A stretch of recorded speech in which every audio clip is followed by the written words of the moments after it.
Shielded from the elements, masking faces under umbrellas, conversations are brewing. Oh yeah, exactly. Yeah. Even in the rain, these ladies continue to walk. And it's not just today, but every Wednesday morning for the last 10 years.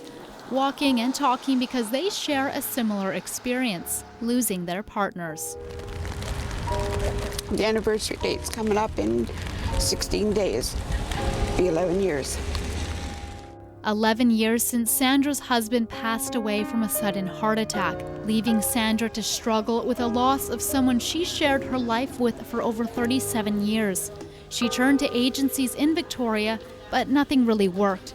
So instead, she started a group of her own. It's called A Widow's Walk. But I devised a plan to just blitz the city with flyers about the walk, and I picked a date and a time and a location and blitzed the city, and then just came down here and waited.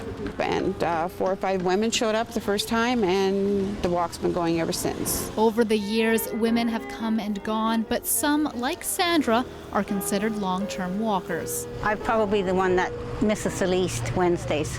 Right, Sandra? Yeah.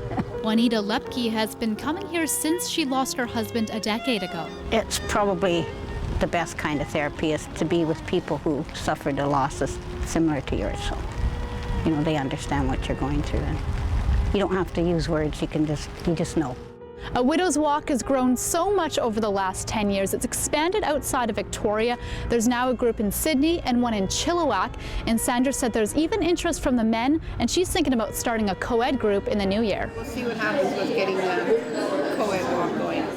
Right from the very beginning, I thought about if there's some way of taking this walk across Canada. I don't mean literally walking myself across Canada, but some way to get the word across Canada about the walk and get other groups walking. But it's not just about the walking, it's about the companionship.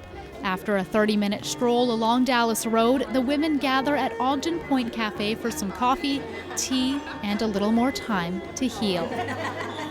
I don't know how I'd survive without the women in this group. You learn to live with it, and it gets easier as time goes on. It fades a little, never goes away, but it does fade a little.